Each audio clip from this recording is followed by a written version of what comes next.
Russia और Ukraine के बीच war अब और भी भयानक होता जा रहा है। रशिया के प्रेसिडेंट व्लादिमीर पुतिन ने हाल ही में 3 लाख ट्रेंड सिविलियंस के साथ यूक्रेन की राजधानी कीव में नए विशेष सैन्य अभियान की शुरुआत की है। आइए समझते हैं इस वीडियो में। चलिए शुरू से शुरुआत करते हैं। Gunfire and explosions have been heard here and in the second city of Kharkiv shortly after the Russian President Vladimir Putin announced the move in an unscheduled TV address. He said that Russia would bring in troops. He told Ukrainian troops to lay down arms and go home. Any attempt to interfere with this Russian action would lead to, quote, consequences they have never seen. After Russian troops were told to lay down their arms, social media became a window into the new reality, showing the impacts of what appeared to be missiles being launched into Ukraine.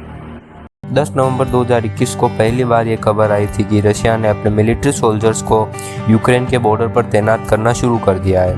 28 नवंबर तक जाते जाते ये चीज़ clear हो चुकी थी कि Russia के करीब 1 लाख से ज़्यादा सैनिक यूक्रेन के बॉर्डर पर मौजूद है और मिड जनवरी से लेकर फरवरी की शुरुआत तक कभी भी हमला कर सकते हैं। दिसंबर तक यूनाइटेड स्टेट के इंटेलिजेंस को खबर पहुंच चुकी थी। तभी United state president Joe Biden ने धमकी दी रशियन अथॉरिटीज़ को और कहा कि अगर यूक्रेन पर किसी भी तरह का इन्वेंशन किया जाएगा तो बहुत सख्त जवाब मिलेगा रशिया को यूएस की तरफ से। फिर यूएस की इंटेलिजेंस एजेंसीज का कहना था कि रशिया 16 फरवरी को यूक्रेन पर हमला करेगा, लेकिन 16 फरवरी को कुछ भी नहीं हुआ। इस चीज़ का रशियन अथॉरिटीज़ ने काफ़ी मजाक बनाया, ये कहकर कि अमेरिका तो कुछ भी बोलता रहता है, हम कुछ भी नहीं करने जा रहे थे, ये अमेरिका का नाटक था बस। लेकिन उसी के जस्ट एक दिन बाद खबर फैलती है कि रशिया ने एक्चुअली में अपने सोल्जर्स को वापस लेना शुरू कर दिया है। रशिया डिसलोकेट कर रहा है, लेकिन ये खबर फेक थी। एक्सपर्ट्स कहते हैं कि एक्चुअली में चाइना ने रशिया पर प्रेशर डाला था कि रशिया बीजिंग ओलंपिक्स तक का वेट करे और बीजिंग ओलंपिक्स होने तक कोई हमला ना करे। सुनने में काफ़ी अजीब सी थ्योरी है, लेकिन 20 फरवरी को बीजिंग ओलंपिक्स का आखिरी दिन था और उसी के अगले दिन 21 फरवरी को व्लादिमीर पुतिन की तरफ से एक रशियन टेलीविज़न पर एड्रेस आता है। मीडिया को अलार्म करते हुए कहते हैं कि ईस्टर्न यूक्रेन में 2 सेपरेटिस्ट एरिया है, अब वो उन सेपरेटिस्ट एरिया को इंडिपेंडेंट कंट्रीज़ की तरह रिकॉग्नाइज करते हैं। इन 2 रीजन्स के नाम है डोमानोस्क और लुहांस्क। आइए नक्शे पर एक नज़र डालते हैं। यूनाइटेड नेशन के द्वारा यूक्रेन की जो एक्चुअल बाउंड्री है वो कुछ ऐसी दिखती है। बाहर से चारों तरफ ईस्टर्न यूक्रेन में ये दोनों रीजन है, डोनेत्स्क और लुहांस्क। खास बात यह है कि डोनेत्स्क और लुहांस्क का कुछ एरिया एक्चुअली में सेपरेटिस्ट कंट्रोल है, यानी कि यूक्रेन की सरकार के कंट्रोल में नहीं है। ये रशिया के बॉर्डर पर है और एक्चुअली में इसे रशियन ऑक्यूपाइड भी कहा जाता है। 2014 में रशिया द्वारा क्रीमिया को ऑक्यूपाइड कर दिया गया था। उसी साल डोनेत्स्क और लुहांस्क के एरिया को तोड़कर अलग कर दिया गया। रशिया ने वहां पर सेपरेटिस्ट को सपोर्ट किया, अपनी मिलिट्री भेजी थी और जंग वहां छिड़ी। उसके बाद एक नई बाउंड्री लाइन सी ड्रॉ हो गई थी।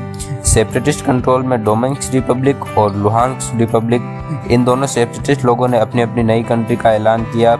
ये करते वक्त एक अनऑफिशियल रेफरेंडम बुलाया गया था इन एरियाज़ में। उसके बाद रशिया ने इन 2 सेपरेटिस्ट एरियाज़ की कई तरीक़ों से मदद करने की कोशिश करी, मिलिट्री सपोर्ट देकर, फाइनेंशियल सपोर्ट देकर, कोविड वैक्सीन्स प्रोवाइड कराई इन्हें और यहाँ रहने वाले करीब 8 लाख लोगों को रशिया ने रशियन पासपोर्ट भी प्रोवाइड करवाया।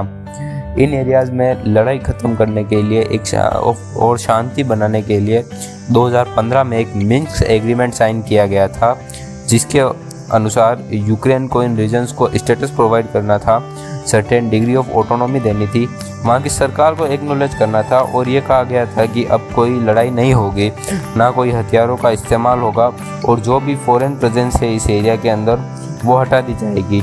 अब क्योंकि पुतिन ने कहा कि रशिया अब उन एरियाज़ को इंडिपेंडेंट कंट्रीज़ की तरह कंसिडर करता है और अब पुतिन ने अपनी आर्मी भी भेज दी है उन एरियाज़ के अंदर।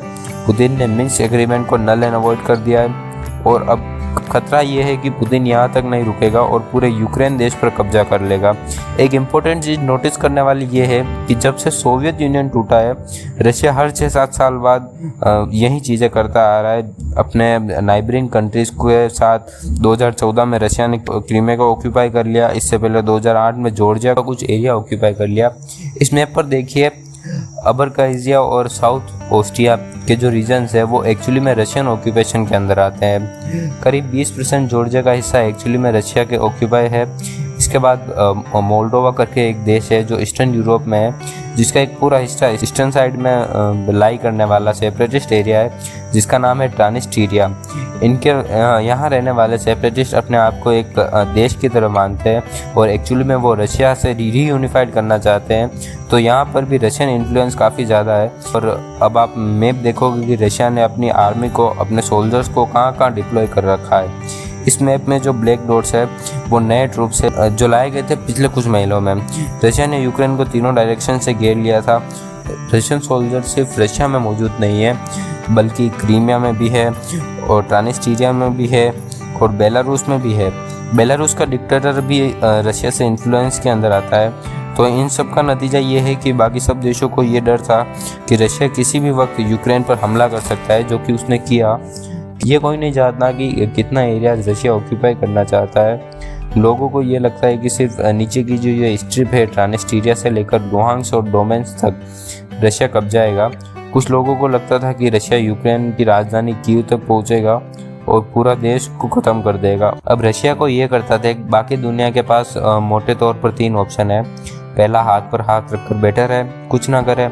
लेकिन फिर खतरा ये है कि रशिया अगर यूक्रेन को ऑक्यूपाई कर ले तो कल को रशिया बोलेगा कि मैं तो कजाकिस्तान भी वापस चाहता हूँ, मंगोलिया भी वापस चाहता हूँ, स्लोवेकिया भी वापस चाहता हूँ, क्रोएशिया भी वापस चाहता हूँ। सबको इन्वेट करके जो वो बड़ा बनता रहेगा और इस तरीके से इम्पीरियलिज्म को नहीं रोका गया, किसी न किसी दिन वो हमारे ऊपर भी हमला कर सकता है। दूसरा ऑप्शन ये है कि बाकी देश अपनी अपनी मिलिट्री का इस्तेमाल करे और रशिया जो करने जा रहा है वहाँ अपनी आर्मी को भेज दे और लिटरली रशियंस के साथ लड़ाई करके उसे रोका जाए।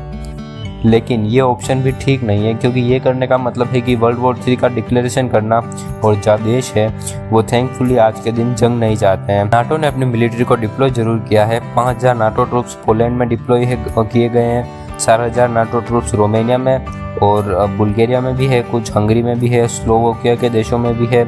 लेकिन ये सब नाटो के देश हैं। लेकिन यूक्रेन अभी तक नाटो का हिस्सा नहीं है, तो यूक्रेन पर हमला होने के बावजूद भी नाटो बीच में नहीं आया। नाटो ने अपनी मिलिट्री वाइज सपोर्ट यूक्रेन को नहीं करेगा वैसे। हाँ, लेकिन ये ज़रूर है कि नाटो ने कई तरीक़ों से यूक्रेन की मदद करने की कोशिश की है। जैसे यूक्रेन को हथियार प्रोवाइड कराए, एडवांस वेपन्स प्रोवाइड करवाए, उन्होंने फाइनेंशियल हेल्प की यूक्रेन की, उन्हें लोन वगैरह देकर उनको मिलिट्री हेलमेट्स प्रोवाइड करवाए, पर अपने सोल्जर्स नहीं भेजे।